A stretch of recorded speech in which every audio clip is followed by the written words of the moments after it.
শেখ হাসিনার দোসর।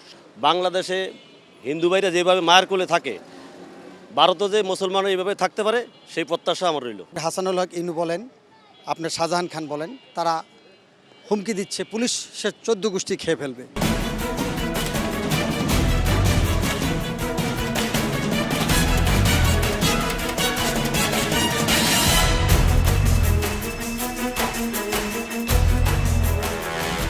দর্শক শুভেচ্ছা, জনতার কথা অনুষ্ঠানে আপনাদের স্বাগত জানাচ্ছি। আমি আসিফ সুমিত।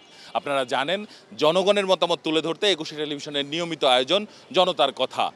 আমাদের প্রত্যাশা দেশে শক্তিশালী গণতন্ত্র, আমরা চাই সরকারকে সহায়তা করতে। দর্শক, আজকে সাধারণ মানুষের কথা শুনতে আমরা এসেছি মিরপুরের রূপনগর এলাকায়। আজকে সাধারণ মানুষের কথা শোনার আগে আমরা যে বিষয়ে তাদের কাছে জানতে চাই সেটি হচ্ছে যে আমাদের পার্শ্ববর্তী দেশ ভারতে দেখছি ওয়াকফ আইন নিয়ে বেশ পক্ষ বিপক্ষে মতামত চলছে এবং একই সঙ্গে সেখানে সংখ্যালঘু নির্যাতনের ভয়াবহ চিত্র আসছে সামাজিক যোগাযোগ মাধ্যমগুলোতে।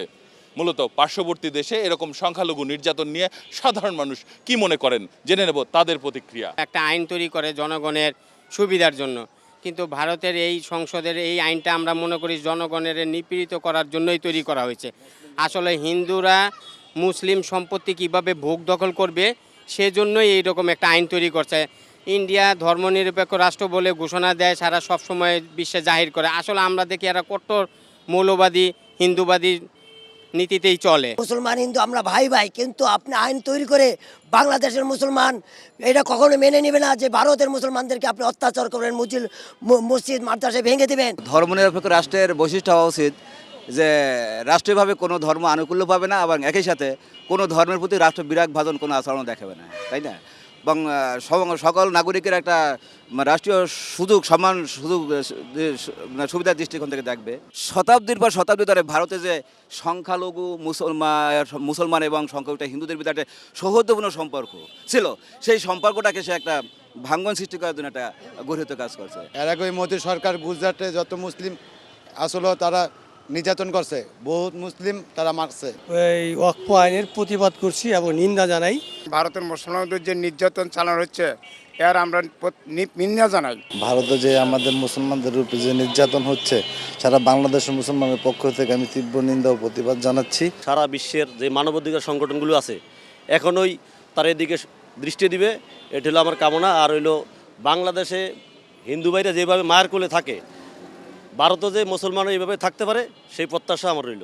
মুসলিমদেরকে হত্যা করার একটা পায়তারা চালাচ্ছে ভারত সরকার। আমাদের দেশে হিন্দু খ্রিস্টান মুসলমান অনেক লোক বসবাস করে, তাদের আমরা সেবা যুদ্ধে রাখতে আছি, অথচ ভারতে এরকম আমাদের ভারতের বর্ডারে কৃষি লোক কাজ করছে, নিয়ে মারতেছে, নির্মমভাবে হত্যা করতেছে। সারা বিশ্বে যাতে সব মুসলমান বা সংখ্যালঘু যারা অন্য ধর্মের লোকজন যারা আছে তারা মিলেমিশে একসাথে বসবাস করতে। অনেক ধন্যবাদ আপনাকে। দর্শক, আপনারা শুনছিলেন সাধারণ মানুষের প্রতিক্রিয়া। মূলত ভারতের যে সংখ্যালঘু মুসলমানদের উপর নির্যাতন চলছেন তার প্রতিবাদ জানাচ্ছেন এই সব সাধারণ মানুষ।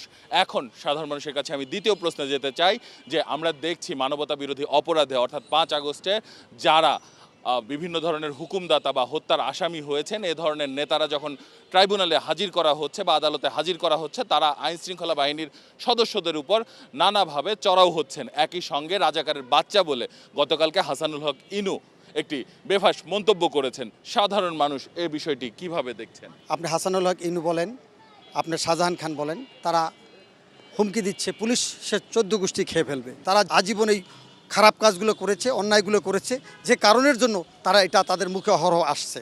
পাশাপাশি আরও আমরা দেখছি যে অনেকেই সে মন্তব্য করতেছে যে তার রুমের মধ্যে পানি ঢুকে গেছে। এতদিন পর্যন্ত জেলখানা কারা তৈরি করেছে?